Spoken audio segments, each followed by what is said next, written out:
Oke.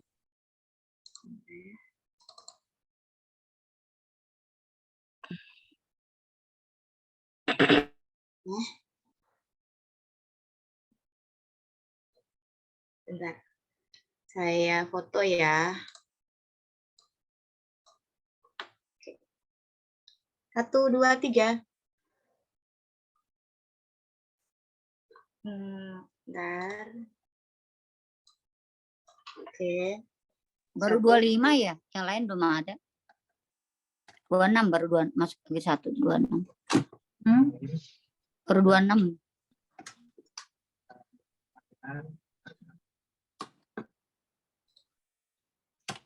Nungguin nggak ini?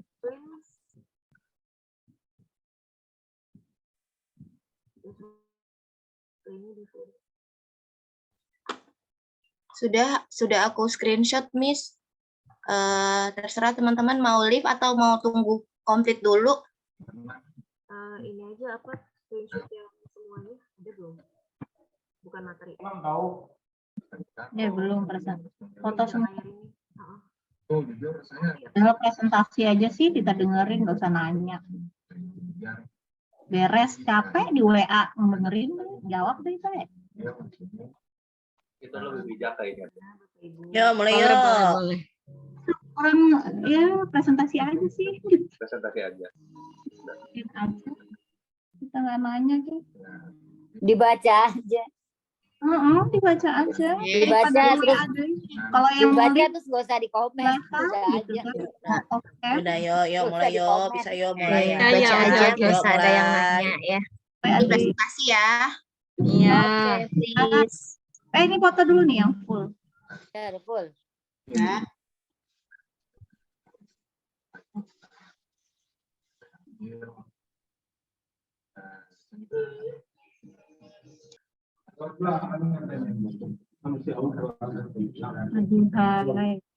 Terus belum ketemu.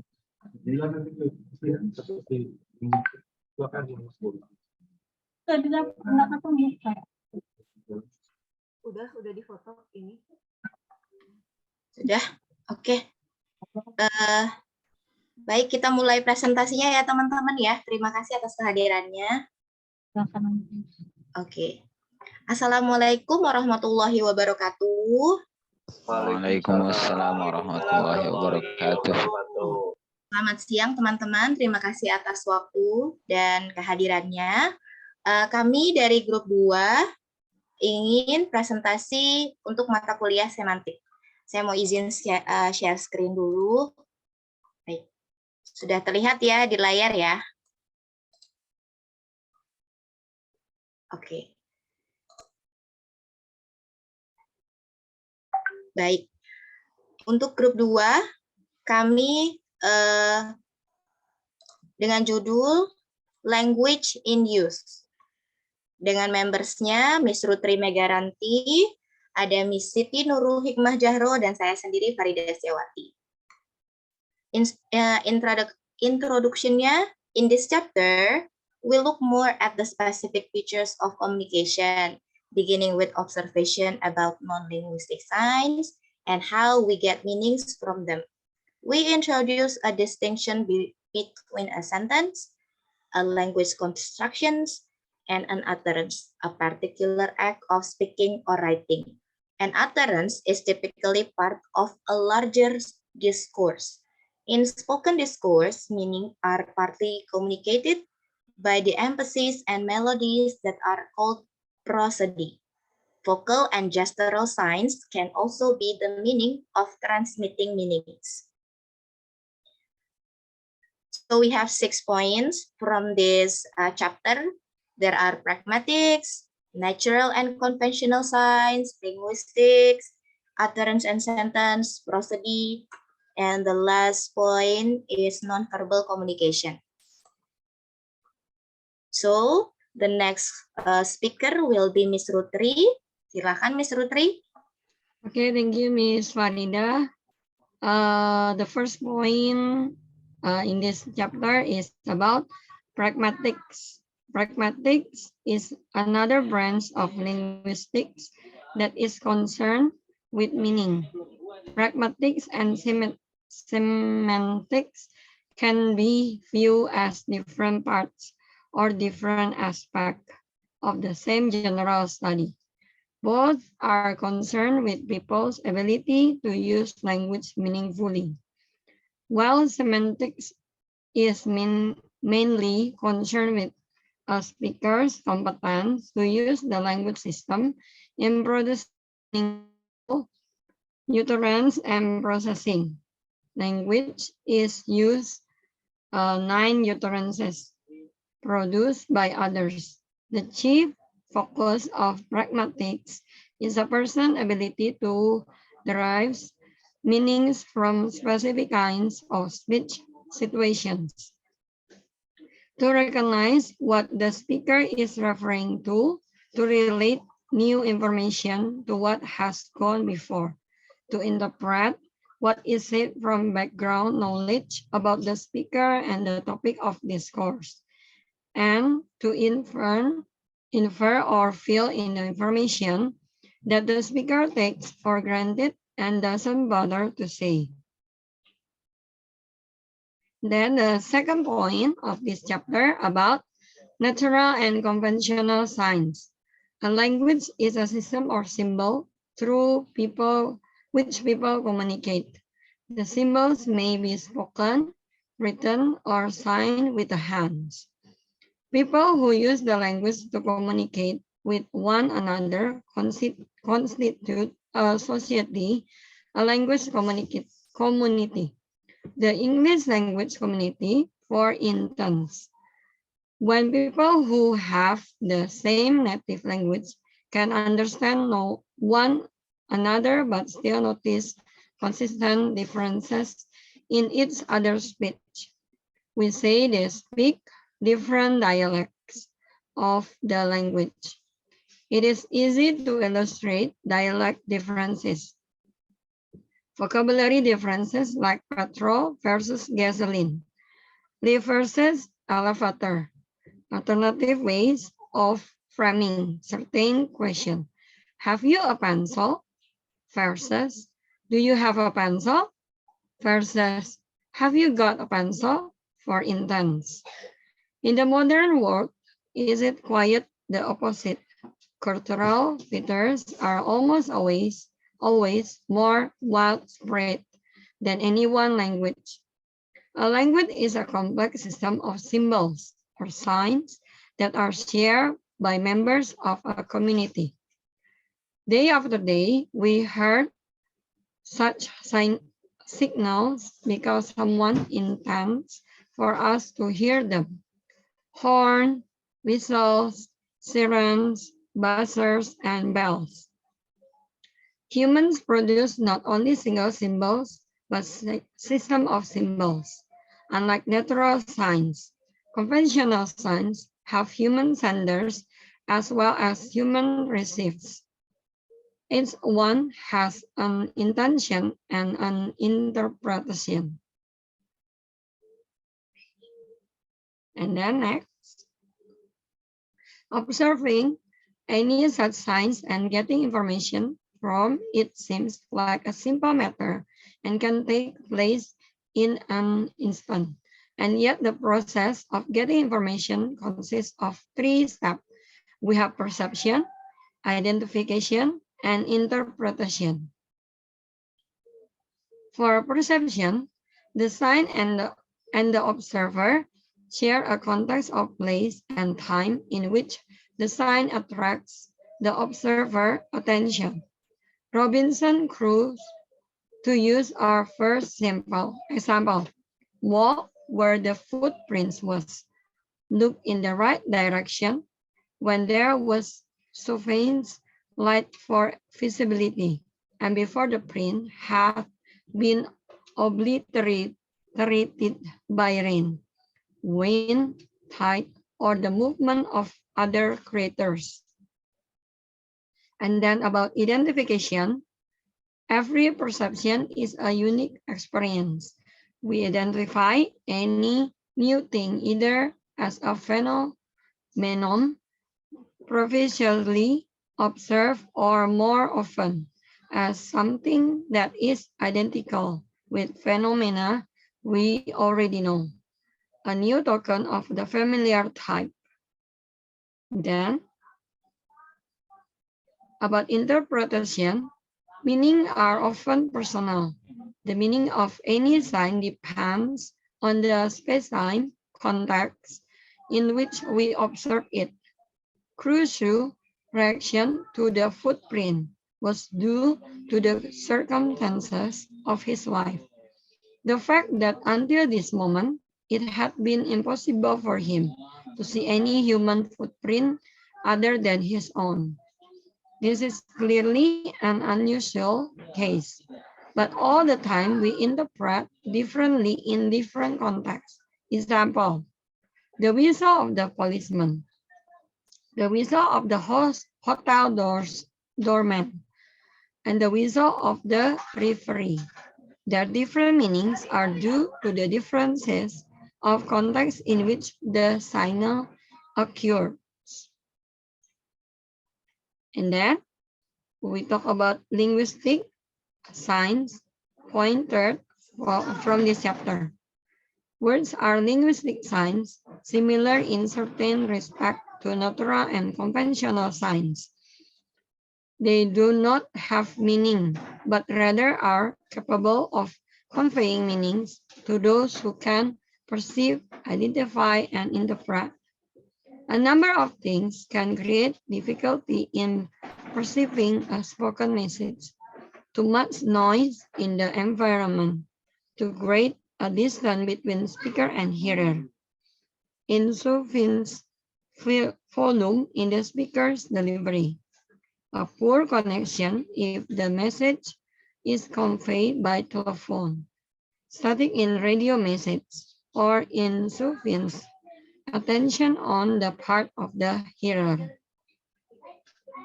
Next, but hearing alone is not enough, nor is seeing. Speaker and hearer may speak different dialects of the same language, so that their pronunciation differ to some degree, and there is some divergence in the ways they express themselves. Suppose we hear and utterance know the language, know the meanings of the word and the sentences formed with the words.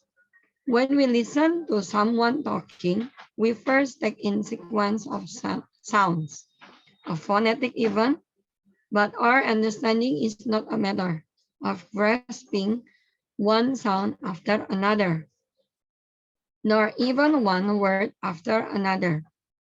As listener, we edit what we hear, separating and pauses, fillers and repetitions from the gist of the message.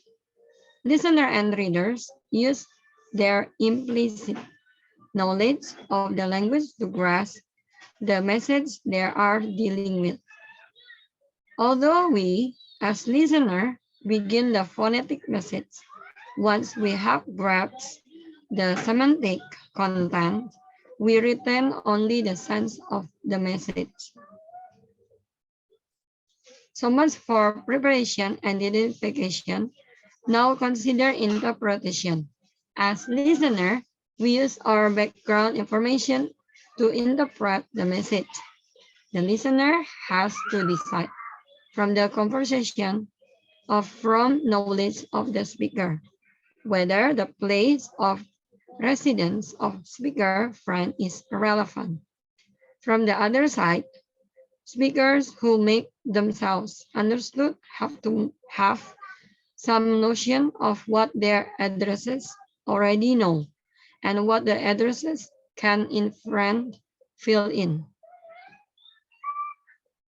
Okay, now Ms. Nurul will continue with this point. Please, Ms. Nurul.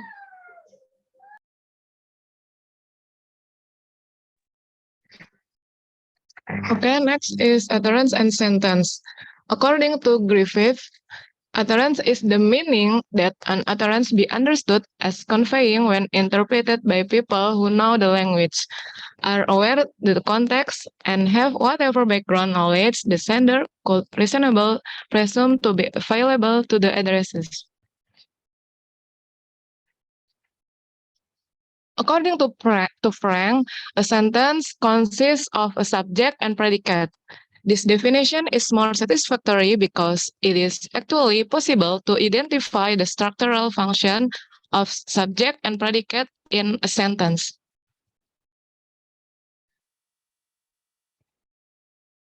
Next. Different language utterance have different meanings in different contexts, like the following illustration. First, a beggar who hasn't eaten all day say, "I'm hungry." A child who say, "I'm hungry" when he want to go to sleep. A worker who wants to be invited to dinner by his coworker by saying, "I'm hungry." The three illustrations show different purposes and are interpreted differently due to different situation and people. The pronunciation of the three illustrations above is a difference in utterance. Its speech contains the same sentence, "I'm hungry."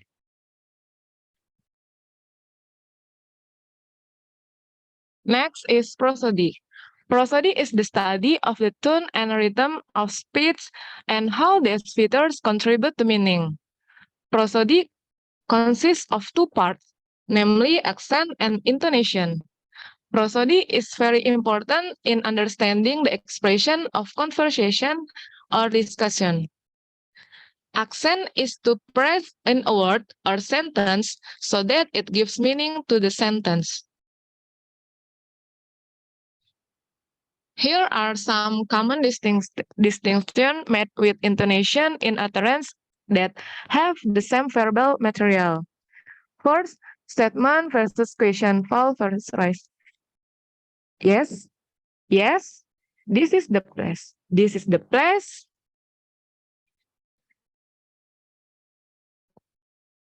With a falling tone, yes, is an answer to some question, and this is the place is a statement. Second, information sought versus repetition requested, fall versus rise. When, where, when, where. With when, where rising, the speaker is asking for repetition of something that was said. The speaker has understood enough of the previous utterance to know that some time or place was mentioned. Third, parallel structure versus antithesis, fall and rise. This is my sister, Ellen. This is my sister, Ellen. This is my sister, Ellen. If sister and Ellen have the same tone, a fall on sister and a long fall on Ellen, the parallel structure indicates a correlation of two. Specifically here, equivalent that Ellen is the name of speaker sisters. For open question versus alternative question, rise versus rise, fall. Do you have a pencil or a pen? Do you have a pencil or a pen? The distinction here reflects the speaker's attitude, perhaps above what seems appropriate in what the addressee can answer. A yes-no question will have a rise. The alternative question has a rise on the first of the alternative and fall on the second. 5. Full statement versus reservation. Fall versus fall rise. That's true or that's true. That's true. This difference reflects the speaker's attitude. A fall expresses agreement with what has been said. A fall and short rise expresses only partial agreement with reservation. Next, about nonverbal communication. Nonverbal communication is message people send to others that do not contain words, such a message sent through body motion, vocal qualities, and the use of time, space, artifact, dress, and even smell. Our voice and our appearance can be an influence for the people we talk to, and can also influence the interpretation of the message we want to convey. The 7 audible signs indicate, respectively, a request for attention, a call for silence, a request for repetition or clarification, a signal of agreement, an expression of pleasure or enjoyment, an indication of coolness, and an expression of shame or song. Then there are other ways of using the voice as part of the spoken utterance, which cannot be considered either sign of of language. These include laughing, giggling, crying, which need not accompany an utterance, whisper, falsetto, quavering, or breaking voice, and other elements that are vocal but not verbal. Next, Miss Farida.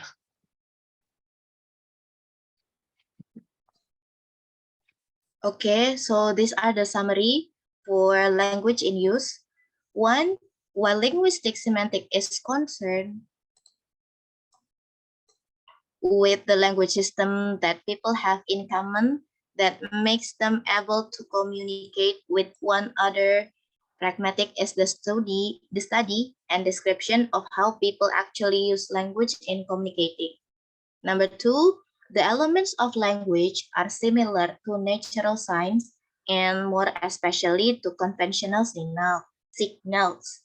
A sign is meaningful to us only if we perceive it, identify it, and interpret it. And the last, in speech situations, some meanings are conveyed by non-linguistic methods. These include paralanguage, appearance, gestures, and silence.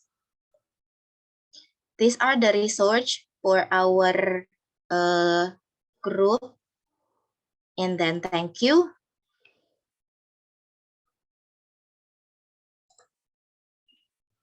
Okay, that was the presentation for Group 2 Language in Use.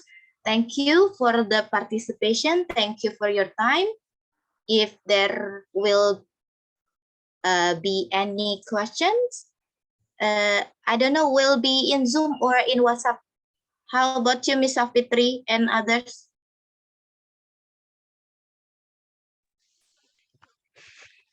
Yes, Miss Opi. Ya, jadi nggak mau ditin aja sih. Apa sih ya? Jadi kalau misalnya ada pertanyaan bisa langsung sekarang atau mungkin mau via WA nggak apa-apa. Jadi ada pertanyaan atau tidak? Atau belum? Kayaknya enggak deh. Mungkin pertanyaannya bisa di-share di grup. Di Bisa WA aja kali. ya aja ya kalau misalnya ada pertanyaan. Lanjut WA aja mungkin. Baik. Oke, jadi jika ada pertanyaan boleh langsung ditanyakan di WhatsApp di grup semantik ya teman-teman. Terima kasih atas waktunya. We are from group 2. Wanna to say thank you. We all apologize if we have many mistakes or banyak sekali kekurangan. Terima kasih. Assalamualaikum warahmatullahi wabarakatuh.